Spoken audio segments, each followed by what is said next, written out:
오늘 본문 말씀이 많이 길지요. 설교가 좀 길다는 뜻입니다. 그리고 오늘 설교가 조금 딱딱하고 어렵습니다. 근데 여러분, 이해하지 못하는 것은 여러분 탓이 아니라 누구 탓이라고요? 네, 제 탓입니다.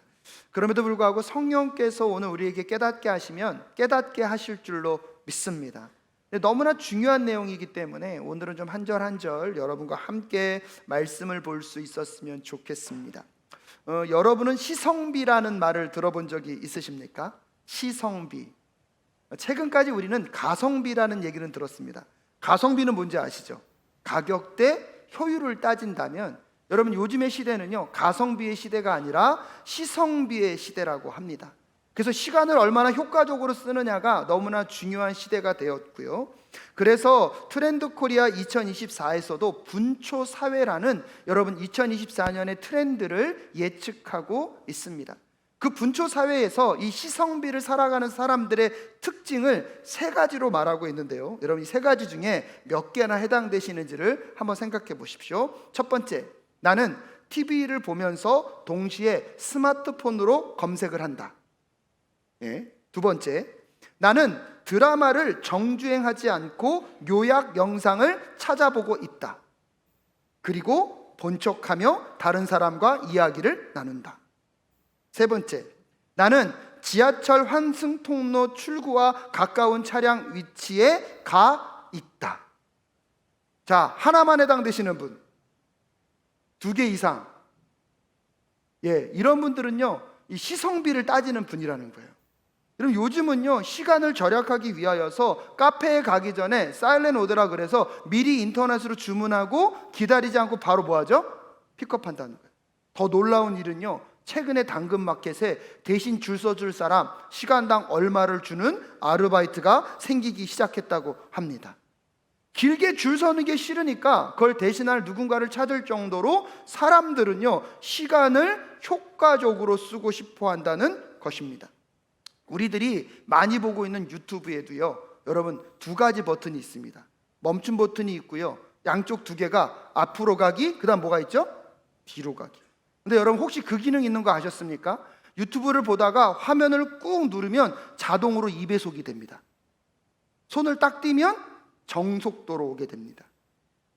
한 조사를 해보니까요, 유튜브를 보면서 빨리 가기를 사용해 본 사람이 있는가 물어봤더니 69.9%가 빨리 감기를 사용해 봤다고 합니다.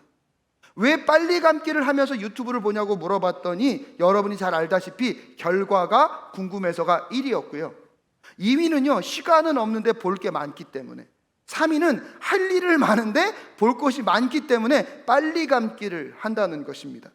요즘 아이들이 유튜브를 가만히 볼 때 여러분, 그냥 보는 친구들 없습니다. 다 뭐 하면서 봅니까? 뛰어넘으면서 봅니다. 요즘은 어떠한 드라마를 볼 때에 정주행을 하는 게 아니라 빨리 감기를 통해서 보게 됐는데요, 근데 여러분, 이 빨리 감기가 뭐가 위험하냐면, 빨리 감기를 하는 순간 우리 뇌에 오는 정보가요 2배로 늘기 때문에 이 뇌가 과부하가 걸린다고 합니다. 인지과학의 영역에서는 단기 기억의 장치가 있고 장기 기억의 장치가 있는데, 빨리 감기만 하다 보면 단기 기억에만 머물고 이 단기 기억이 어디로 넘어가지 않습니까? 장기 기억으로 넘어가지 않으므로 깊이 생각하고 묵상하는 것이 점점 어려워지는 문제점을 갖고 있다고 합니다. 그런 점에서 시간을 효과적으로 쓰는 것은 중요하지만 너무나 많은 시간에 많은 양을 처리하려다가 여러분, 우리는 또 다른 어려움을 겪고 있다는 사실을 가만히 생각해 보신다면 여러분은 어떤 시간을 보내고 계십니까? 왜 이렇게 길게 설명하냐면, 사실 오늘 본문의 말씀은 누구의 설교입니까? 베드로의 설교입니다. 베드로의 설교이지만 베드로의 설교를 다 담고 있는 것이 아니라 베드로의 설교의 요약본만을 담고 있기 때문입니다. 이 시대의 바울이 시성비를 알았던 것 같지는 않고요, 하지만 이 베드로의 그 많은 설교를 다 담을 수 없기 때문에 무엇으로요? 요약본으로 담고 있습니다. 그래서 사도행전은요, 예수를 믿지 않는 사람들, 즉 예수를 잘 모르는 사람들이 읽기에는 좀 어려운 부분이 있습니다. 그래서 오늘 여러분과 함께 그 요약본인 그 내용들을 한번 하나하나 풀어가면서 말씀을 좀 증거해 보려고 합니다. 예수님의 명령을 따라 오순절 다락방에서 성령을 기다린 사람들이 있습니다. 드디어 성령이 그들에게 임하였고요, 성령은요, 여러분, 강한 세찬 바람과 불처럼, 그래서 시각적이면서 청각적이면서 촉각적인 그 역사를 통하여서 그들에게 임하였습니다. 또한 성령의 충만함을 받은 사람들은 각국 나라의 방언으로 하나님의 복음과 하나님의 큰 일들을 증거했다고 성경은 우리에게 알려주고 있습니다. 그런데 이런 놀라운 역사가 오순절 다락방 사건 가운데 임하였음에도 불구하고, 여러분 오늘 성경에 보시면, 성경 한번 찾아보십시오. 사도행전 2장 12절과 13절에 보면 두 유형의 사람을 우리에게 소개하고 있습니다. 함께 읽겠습니다. 시작. 사람들은 모두 놀라 어쩔 줄 몰라서 이게 어떻게 어찌된 일이요 하면서 서로 말하였다. 그런데 더러는 조롱하면서 그들이 세술에 취하였다 하고 말하는 사람들도 있었다라고 이야기하면서 같은 역사를 같은 공간에서 보았음에도 불구하고 놀라는 사람들이 있었고 저들은 술이 취해서 저렇다라고 조롱했던 사람들이 있었다는 것입니다. 그런데 베드로는 이 기회를 놓치지 않고 그들 가운데 하나님이 행하신 일이 어떤 일인지를 그들에게 알려주는 기회로 삼고 있습니다.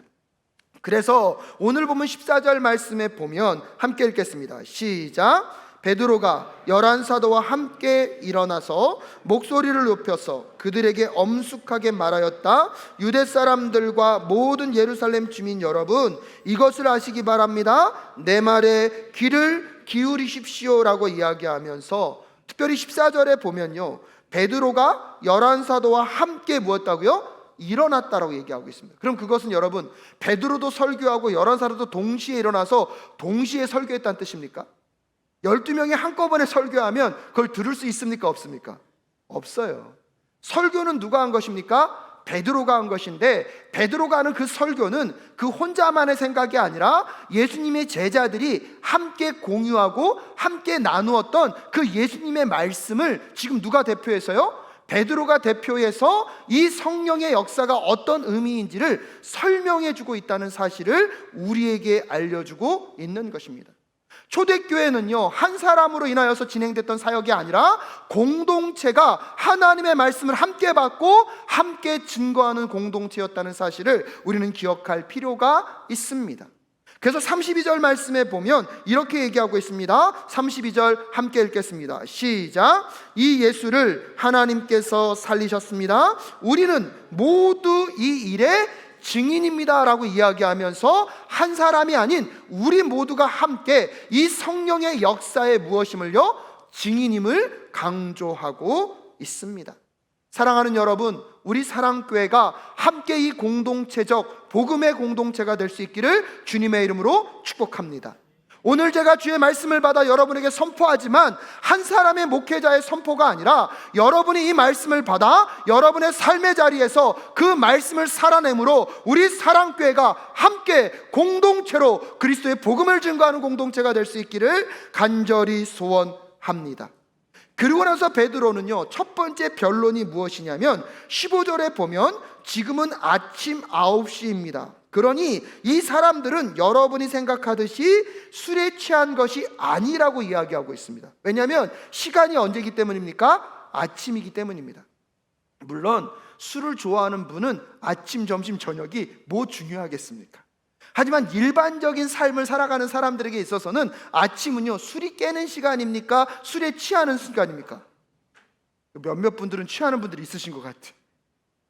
근데 오늘 베드로의 논리는 뭐냐면, 당신들은 술에 취했다고 얘기하지만 지금 아침 9시입니다. 술에 취했다는 것은 말이 되지 않는다고 먼저 변론을 하고 나서, 여러분 오늘 베드로가 첫 번째로 강조하는 것은 오순절 성령 강림 사건은 구약에서부터 예언된 그 사건이 오늘 어떻게 됐다는 것입니까? 성취됐다는 것입니다. 그래서 16절에 이렇게 얘기합니다. 함께 읽겠습니다. 시작. 이 일은 하나님께서 예언자 요엘을 시켜서 말씀하신 대로 된 것입니다 라고 이야기하면서, 오순절 성령 강림의 사건은 인위적으로 사람이 만들어낸 사건이 아니라 오히려 하나님이 오래전부터 계획하셨고, 그 계획하신 그 일이 요엘을 통해서 이미 선언되었고, 선언된 그 일이 오늘 이 오순절 다락방 사건에서 성취된 것임을 강조하고 있습니다. 그래서 베드로는 오늘 보면 17절부터 21절까지의 말씀이 요엘서 2장 28절부터 32절까지의 말씀을 그대로 가져와서 읽어주고 있습니다. 특별히 17절 말씀에 이렇게 얘기합니다. 함께 읽을까요? 시작. 하나님께서 말씀하신다. 마지막 날에 나는 내 영을 모든 사람에게 부어주겠다. 너희의 아들들과 너희의 딸들은 예언을 하고 너희의 젊은이들은 환상을 보고 너희의 늙은이들은 꿈을 꿀 것이다 라고 이야기하면서, 여러분 요엘서에서는요 이 마지막 날에를 그 후에 라고 설명하고 있었지만 베드로는 의도적으로 마지막 날에라고 말하고요, 개역개정에서는 이것을 종말에라고 얘기하고 있습니다. 여러분, 제가 여러분에게 여러 번 말씀드렸습니다. 우리가 기억해야 할 종말은 언제입니까? 어떠한 시점이 아니라 예수 그리스도의 초림부터 예수 그리스도의 재림까지가 이미 종말입니다. 그렇기 때문에 우리는 지금요 무엇을 살아가고 있는 것입니까? 예수 그리스도의 종말의 시대를 살아가고 있습니다. 그 마지막 날에 무엇을 약속하셨습니까? 나는 내 영을 누구에게요? 모든 사람들에게 부어주겠다. 즉 예수 그리스도가 오심으로 종말은 시작되었습니다. 마지막 날은 시작되었습니다. 그렇기 때문에 그것이 시작되었기 때문에 그때에 내 영을 무엇하겠다? 부어주겠다.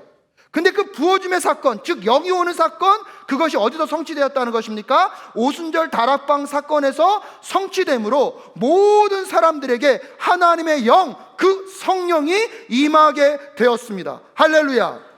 놀라운 것은 무엇이냐면 그것이 몇몇 사람에게 아니라 모든 사람들에게 그 영이 임하게 되었다는 것입니다. 근데 그 영이 임하게 되면 어떤 일이 벌어집니까? 너희의 아들들과 너희의 딸들은 예언을 하고 너희의 젊은이들은 환상을 보고 너희의 늙은이들은 꿈을 찾을 것이다 라고 이야기하고 있습니다. 그 성령의 임재하심 속에 예언과 꿈을 보고 환상 가운데 하나님의 나라를 함께 보는 우리 모두가 될 수 있기를 주님의 이름으로 축복합니다. 근데 그 유대인들이 살아갔던 그 시대 속에서는요 이 예언을 하고 환상을 보고 꿈을 꾸는 것은요 왕이나 제사장이나 선지자들에게만 있었던 일이라는 것입니다. 근데 오늘 요엘의 예언은 무엇이냐면 왕이나 제사장이나 선지자들에게만 그 영이 임하는 것이 아니라 누구에게요? 모든 사람에게. 여러분, 이것은 무엇을 의미합니까? 여러분, 이것은요 가난한 자나 부한 자나 어린이나 아이나 남자나 여자나 성공한 자나 패배한 자나 그것과 상관없이 하나님은 모든 사람들에게 이 성령을 무엇하신다는 것입니까? 부어 주신다는 것입니다. 또한 그 성령을 받은 모든 사람들은요 베드로전서 2장 9절에 이렇게 말하고 있습니다. 우리 베드로전서 2장 9절 함께 읽도록 하겠습니다. 말씀 띄워주시고요. 베드로전서 2장 9절, 네, 그럼 제가 읽어드립니다. 그러나 여러분은 택하심을 받은 족속이요 왕과 같은 제사장들이요 거룩한 민족이요 하나님의 소유가 된 백성입니다. 그래서 여러분을 어둠에서 불러내어 자기의 놀라운 빛 가운데로 인도하신 분의 업적을 여러분이 선포하는 것입니다. 할렐루야. 그래서 예수를 나의 구주 나의 하나님으로 영접하여서 성령님이 함께하는 모든 사람들은요 여러분 왕같은 제사장, 거룩한 나라, 그의 소유된 백성으로 이미 부름받았는 줄로 믿습니다. 그 성령이 함께하는 모든 사람들은요 그렇기 때문에 목사만 목회자가 아니고요 전도사만 목회자가 아니고요 선교지에가 있는 선교사만 선교사가 아니고요 예수를 영접하고 성령님과 함께하는 여러분 모두는요 이 땅을 살아가는 목회자이며 사역자이며 선교사임을 기억하실 수 있기를 주님의 이름으로 축복합니다.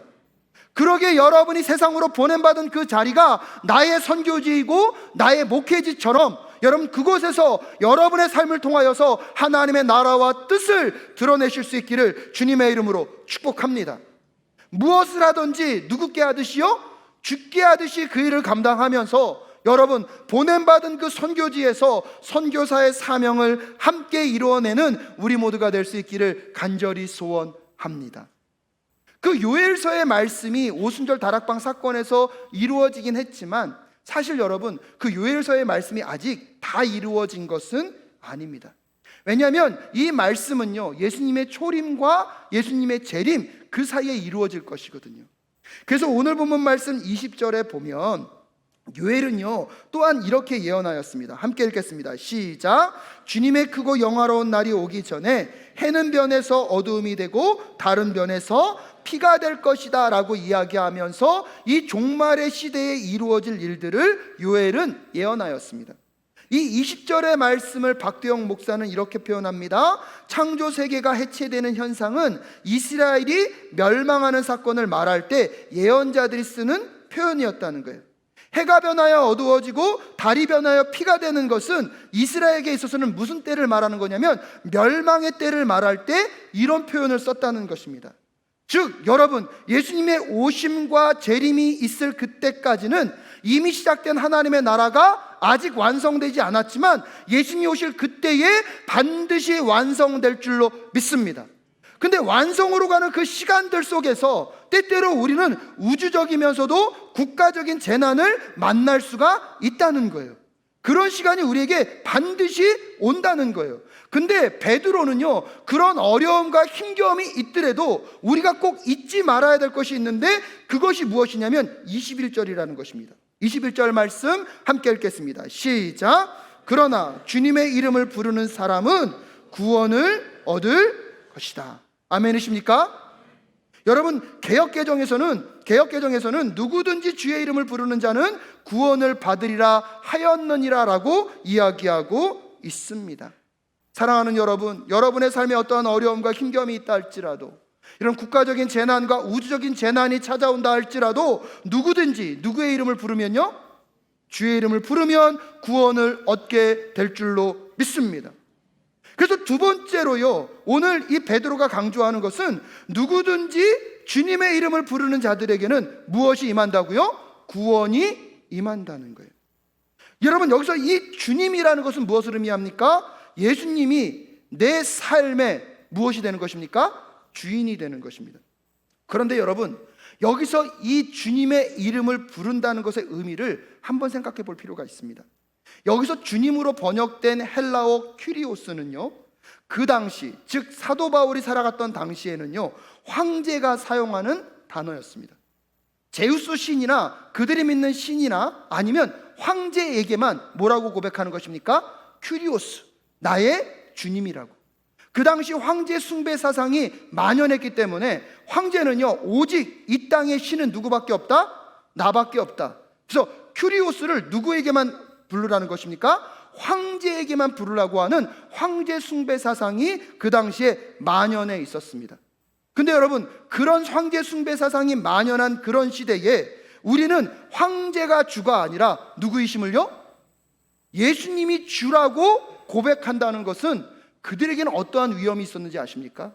내가 황제가 주인이 아니라 예수님이 주인이라고 말하는 그 순간 그것 때문에 죽임을 당할 수 있는 시대가 바로 이 시대였다는 것입니다.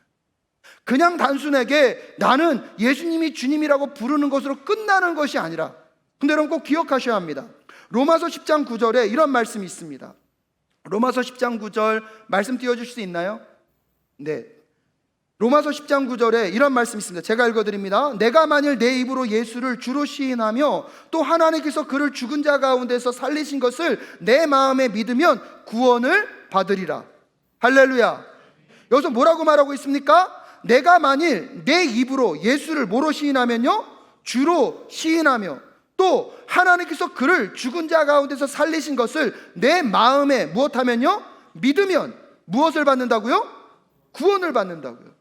근데 여러분, 여기서 이 말을 고백하고 있는 그 시대 때 사람들은요 주님이 누구였어요? 처음에는 황제였다는 거예요.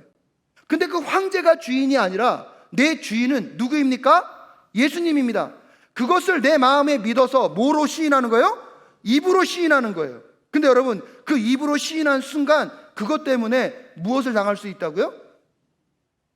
여러분, 오늘날 우리는요 입술로만 믿으면 된다고 말하는 그 정도의 수준을 말하고 있는 게 아닙니다. 내가 입술로 말할 때에 그것 때문에 무엇을 당한다 할지라도, 죽임을 당한다 할지라도 나는 황제가 아니라 누군만을 주인으로요? 예수님만을 주인으로 모시는 자들이 마음으로 믿어 입술로 고백하는 것입니다. 그렇기 때문에 예수를 믿는다는 것은 머리로만 동의하고 마음으로만 동의하는 것이 아니라 내가 예수를 믿음으로 어떠한 고난과 손해와 아픔과 고통이 찾아온다 할지라도 여러분, 우리는 예수만 믿고 예수만 의지하고 예수만 따르는 자들이 되어야 할 줄로 믿습니다. 입술로만 믿는다 하는 것은 믿는 것이 아닙니다. 여러분, 예수를 믿는다는 것은 내 모든 삶을 누구께 맡기고요?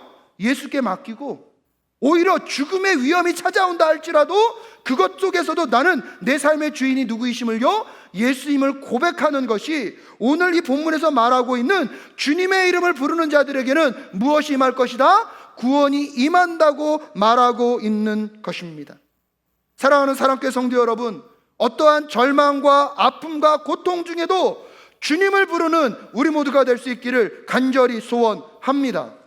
어떠한 실패와 위기 가운데서도 주님의 이름을 부르는 우리 사랑교회가 될 수 있기를 간절히 소원합니다. 오직 주의 이름만을 의지하며 주님의 명예를 위하여서 살아가는 공동체가 우리 사랑교회 공동체 될 수 있기를 간절히 소원합니다. 왜냐하면 여러분, 어떠한 상황 속에서도 주님의 이름을 부르는 자들에게는 무엇이 임하기 때문입니까? 구원이 임하기 때문입니다. 여러분, 이것을 이렇게 간절하게 베드로가 전하고 나서 정말로 당신들이 그 예수가 주님이라고 고백할 수 있는 근거가 있어야 되잖아요. 왜요? 예수님을 주님으로 믿는다는 것은 자칫 잘못하면 내 모두 잃어버릴 수 있기 때문입니까? 목숨도 잃어버릴 수 있기 때문에. 그 목숨을 걸 수 있을 정도면 이 예수는요, 반드시 누구셔야 됩니까? 주님이셔야 되잖아요. 그래서 그것을 이야기하면서 세 번째로 강조하는 게 뭐냐면, 예수님이 주와 그리스도이심을 확증한 사건이 바로 이 성령이 임하신 사건이라는 것입니다. 36절에 결론적으로 이렇게 얘기합니다. 함께 읽겠습니다. 시작. 그러므로 이스라엘 온 집안은 확신히 알아두십시오. 하나님께서는 여러분이 십자가에 못 박은 이 예수를 주님과 그리스도가 되게 하셨습니다 라고 이야기하면서, 이 예수 그리스도가 주님이시고 그리스도이라는 그 증거가 뭐냐면, 여러분, 이 오순절에 무엇이 왔다는 것입니까? 성령이 왔다는 거예요. 그러면서 22절부터 32절까지 이 예수님에 대한 이야기들을 다시 설명해 주고 있습니다. 22절 말씀 함께 읽겠습니다. 시작. 이스라엘 동포 여러분, 이 말을 들으십시오. 여러분이 아시는 바와 같이 나사렛 예수는 하나님께서 기적과 놀라운 일과 표징으로 여러분에게 증명해 보이신 분입니다. 하나님께서는 그를 통하여 여러분 가운데서 이 모든 일을 행하셨습니다 라고 이야기하면서 22절에서는 예수님이 이 땅 가운데 오셔서 하나님 나라의 복음을 선포하시고 그 복음을 가르치시고 수많은 능력과 기적으로 많은 사람들을 고치신 사건을 22절에서 설명하고 있습니다.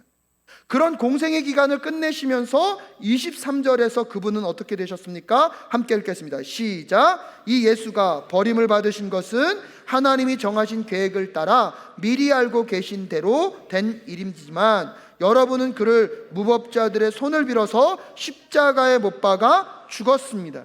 여기도 할 말이 많지만 결론적으로는 그 예수가 십자가에 어떻게 됐다고요? 못 박혀 죽으셨다는. 근데 그 십자가에 못 박아 죽은 그 일은요, 그냥 우연히 일어난 것이 아니라, 여러분 23절에 보면 누가 계획하신 거라는 것입니까? 하나님이 정하신 무엇을 따라요? 계획을 따라 이루어졌다는 거예요. 그런데 더 놀라운 것은 그분은 죽음에 머무신 것이 아니라 24절 함께 읽겠습니다. 시작. 그러나 하나님께서는 그를 죽음의 고통에서 풀어서 살리셨습니다. 그가 죽음의 세력에 사로잡혀 있는 것을 있을 수 없는 일이기 때문입니다 라고 이야기하면서 그 예수가 죽음에 머물지 않고 무엇 하셨다고요? 부활하셨다고요.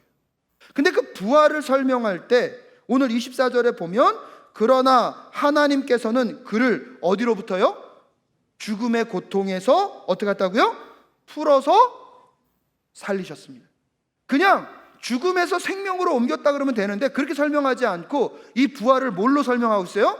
죽음의 고통에서 풀어서 살리셨다. 무엇을 의미합니까? 여러분, 부활은요 추상적인 사건이 아니에요. 부활은 오늘도 우리의 삶 가운데 현실적으로 작동하는 실제적이고 능력 있는 하나님의 역사인 줄로 믿습니다. 여러분의 삶에 어떠한 고통과 어떠한 실패와 어떠한 낭만과 어떠한 절망이 있습니까? 그것이 죽음과 같은 고통이라 할지라도 여러분이 예수를 믿고 여러분 안에 성령이 함께하고 계시면 여러분에게 곧 부활의 그 새벽이 함께할 줄로 믿습니다. 그러게 우리는요 포기하지 않는 거예요. 이 땅에서 아무리 죽음의 절망과 죽음의 고통이 찾아온다 할지라도, 암과 질병과 이 땅에 어떠한 절망이 우리를 누른다 할지라도 여러분은 죽음으로 끝날 존재가 아니라 부활의 그 영광의 아침을 맞이할 존재인 줄로 믿습니다. 그래서 오늘 베드로는 의도적으로 부활을 설명할 때에 뭐라고 설명합니까? 죽음의 고통에서 풀어서 살리셨습니다. 할렐루야! 그 역사가요 여러분에게도 나타날 줄로 믿습니다. 오늘 베드로가 그걸 얘기하고 있는 거예요. 그 부활의 예수를 근데 누가 봤어요? 오늘 이 설교를 듣고 있는 모든 사람들이 봤잖아요. 또한 그 부활의 예수가 이 땅 가운데 온 궁극적인 사건이 그들에게 무엇이 임한 사건입니까? 성령이 임한 사건이거든요. 그래서 오늘 베드로는요 그들에게 한마디 더 확증하기 위하여서 이제는요 다윗의 시편을 가져오고 있습니다. 여러분, 유대인들에게 있어서 이 다윗은요 굉장히 상징적인 인물입니다. 왕으로서도 상징적이지만 이 다윗은 또한 예언자로 또 사용될 수 있었거든요. 특별히 오늘 다윗이 시편 16편 말씀을 가지고 왔습니다. 8절부터 11절 말씀을 25절부터 28절까지 기록을 하였고요, 베드로는 이 25절부터 28절의 말씀을 29절부터 해석하고 있습니다. 그래서 여러분 앞에 본문은 제가 읽지 않겠는데요, 잘 보십시오. 한번 잘 들어보십시오. 29절 말씀 한번 읽어볼까요? 시작. 동포 여러분, 나는 조상 다윗에 대하여 자신 있게 말씀드릴 수 있습니다. 그는 죽어서 묻혔고 그 무덤이 이날까지 우리 가운데 남아 있습니다 라고 이야기하면서, 자 29절에 다윗이 죽었어요 안 죽었어요? 죽었어요. 그리고 그는 지금 어디에 묻혀 있어요? 무덤에 있다는 것은 육체가 썩었습니까? 안 썩었습니까? 썩었다는 거예요. 이걸 마저 전제하면서 여러분 25절은 이제 다윗이 고백하는 겁니다. 25절 읽겠습니다. 시작. 다윗이 그를 가리켜 말하기를 나는 늘 내 앞에 계신 주님을 보았다. 흔들리지 않게 하시려고 주님께서 내 오른쪽에 계시기 때문이다. 26절. 그러므로 내 마음은 기쁘고 내 영혼은 즐거워하였다. 내 육체도 소망 속에 살 것이다 라고 얘기하면서 다윗은 항상 누가 곁에 계셨기 때문에요? 하나님의 곁에 계셨기 때문에 소망 속에서 살았다는 거예요. 그러면서 27절 이렇게 얘기합니다. 함께 읽겠습니다. 시작. 주님께서 내 영혼을 지옥에 버리지 않으시며 주님의 거룩한 분을 썩지 않게 하실 것이다 라고 누가 얘기하고 있다고요? 다윗이. 근데 여러분 29절에 보면 다윗은 썩었어요? 안 썩었어요? 썩었어요. 베드로가 그걸 얘기하면서 30절에 이렇게 얘기하는 것입니다. 30절 함께 읽겠습니다. 시작. 그는 예언자이므로 그의 후손 가운데서 한 사람을 그의 왕자에 앉히시겠다고 하나님이 맹세하신 것을 알고 있었습니다 라고 얘기하면서 다윗은 누구의 약속을 기억했다는 것입니까? 하나님의 약속을 기억하고 있는 거예요. 왜? 내 이 왕자는 영원할 것이라는 거예요. 그러면서 31절이 이제 베드로의 해석입니다. 함께 읽겠습니다. 시작. 그래서 그는 그리스도의 부활을 미리 내다보고 말하기를 그리스도는 지옥에 버려지지 않고 그의 육체는 썩지 않았다 하였습니다 라고 이야기하면서 다윗이 말하고 있는 오늘 27절에 주님께서 내 영혼을 지옥에 버리지 않으시며 주님의 거룩한 분을 썩지 않게 하실 것이다 라는 것은 다윗이 자기 얘기를 하고 있는 것이 아니라 자기 이후에 오실 누구요? 예수 그리스도가 썩지 않고 어떻게 될 것을? 부활할 것을 예언하였다는 것입니다. 그리고 그 예언이 오늘 이 오수절 다락방 사건을 통하여서 확증되었고, 다윗이 시편 18편에서 말하고 있는 그 썩지 않을 그 부활의 영광에 참여할 그 메시아, 그 예수 그리스도가 오늘 우리가 만나고 있는 이분이라고 베드로가 설명하고 있는 것입니다. 그래서 여러분 32절에 이렇게 확증하고 있습니다. 함께 읽겠습니다. 시작. 이 예수를 하나님께서 살리셨습니다. 우리는 모두 이 일에 아멘이십니까? 이것을 통해서 오늘 이 베드로는요, 이 예수가 구약에서부터 예언되었던 그 메시아가 맞을 뿐더러 구약에서 십자가의 죽으심과 동시에 그분은 무엇 하실 것이다? 부활하실 것이다.